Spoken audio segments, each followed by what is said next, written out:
siang Ibu, terima kasih atas waktu dan kesempatan yang telah diberikan kepada saya untuk mempresentasikan tugas saya mengenai menjelaskan perbedaan sel prokariotik dan sel eukariotik serta fungsi dari organel-organel sel.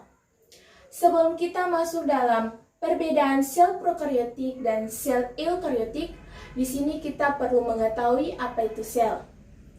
Sel adalah bagian terkecil dari makhluk hidup yang dapat melakukan aktivitas kehidupan. Berdasarkan strukturnya, sel dibagi menjadi dua. Yang pertama, sel prokariotik dan yang kedua, sel eukariotik. Ya, di saat ini kita akan masuk dalam perbedaan sel prokariotik dan perbedaan dari sel eukariotik. Perbedaan yang pertama dapat kita lihat dari kata atau asal kata. Sel prokariotik. Kata prokariotik berasal dari bahasa Yunani, pro yang artinya sebelum, dan kryon yang artinya inti sel. Sedangkan pada sel eukariotik, kata Yunani eukariotik, eu yang artinya sejati, dan kryon yang artinya inti sel. Perbedaan yang kedua terletak pada organisme. Organisme sel prokariotik berupa bakteri dan ganggang biru. Sedangkan pada sel eukariotik terdapat protista, fungi atau jamur, hewan, dan tumbuhan. Perbedaan yang ketiga berada pada lokasi DNA. Lokasi DNA pada sel prokariotik terdapat pada cairan dalam sitoplasma. Sedangkan pada sel eukariotik, lokasi DNA-nya sebagian besar terdapat pada nukleus. Perbedaan yang keempat, yaitu bentuk DNA. Bentuk DNA dari sel prokariotik yaitu membulat. Sedangkan bentuk DNA dari sel eukariotik yaitu memanjang. Perbedaan yang kelima, ukuran sel.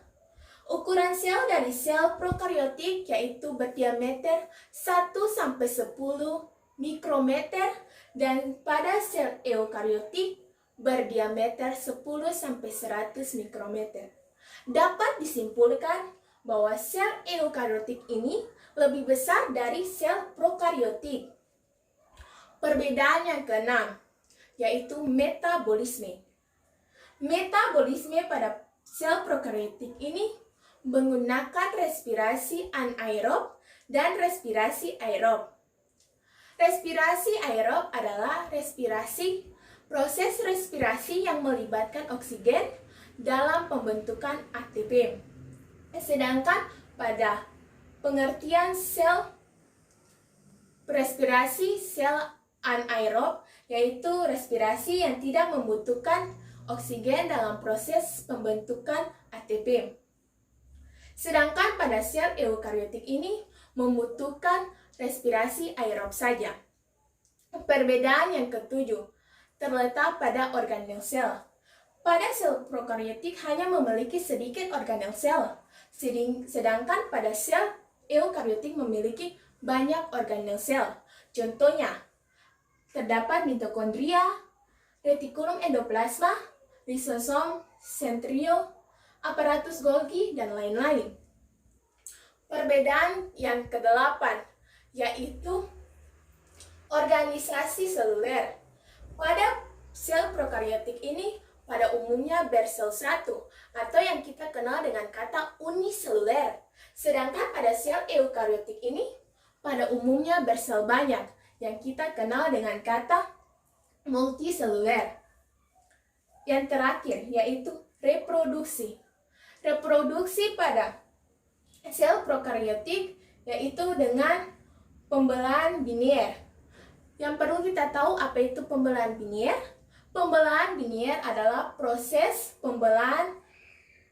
reproduksi aseksual. Sedangkan pada reproduksi sel eukariotik ini memerlukan pembelahan mitosis, meiosis, serta pembelahan biner. Yang ke-11 yaitu ada membran inti. Di dalam sel prokariotik ini tidak terdapat membran inti. Sedangkan pada sel eukariotik ini terdapat membran inti. Ya, di saat ini saya akan membahas mengenai fungsi organel-organel sel dari sel prokariotik dan sel eukariotik. Yang pertama, di saat ini saya akan membahas fungsi organel-organel sel, yaitu sel prokariotik. Di dalam sel prokariotik terdapat 4 bagian utama, yaitu dinding sel, membran sel, sitoplasma, dan flagel.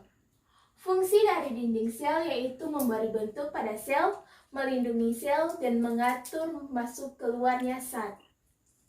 Bagian berikutnya yaitu membran sel. Membran sel ini berfungsi untuk membungkus sitoplasma.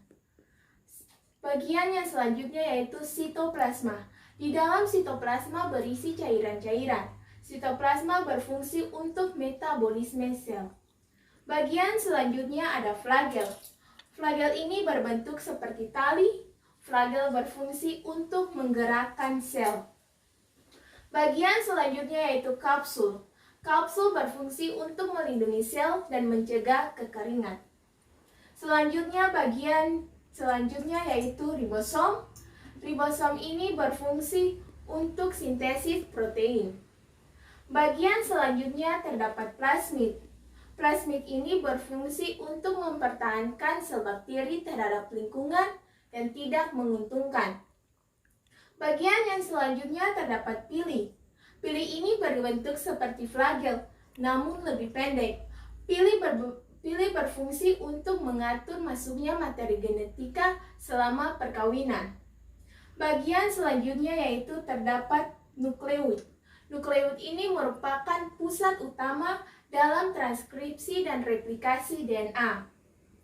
Demikian fungsi organel sel prokariotik. Di saat ini kita akan lanjut pada fungsi organel sel, yaitu pada sel eukariotik. Ya, kita mulai. Pada sel eukariotik terdapat nukleus. Di dalam nukleus terdapat 3 bagian, yaitu nukleoplasma, nukleolus, dan membran inti. Nukleus ini memiliki fungsi untuk mengatur seluruh kegiatan sel seperti sintesis protein dan pembelahan sel. Bagian yang selanjutnya yaitu terdapat retikulum endoplasma. Di dalam sel eukariotik terdapat 2 retikulum endoplasma, yaitu retikulum endoplasma kasar yang terdapat ribosom yang berfungsi untuk sintesis protein. Sedangkan yang kedua terdapat retikulum endoplasma halus yang berfungsi sebagai sintesis lipid. Bagian selanjutnya yaitu terdapat mitokondria. Di dalam mitokondria terdapat benang-benang yang disebut dengan krista. Krista ini menyimpan enzim-enzim. Fungsi dari mitokondria ini sendiri yaitu untuk melakukan respirasi aerob. Bagian selanjutnya yaitu membran sel. Membran sel pada sel eukariotik berfungsi untuk melindungi sitoplasma. Bagian selanjutnya yaitu terdapat sitoplasma. Sitoplasma berfungsi untuk metabolisme sel. Selanjutnya yaitu bagian pada lisosom. Lisosom ini berfungsi untuk pencernaan intraseluler. Selanjutnya terdapat sentriol. Sentriol ini berfungsi untuk pembelahan sel.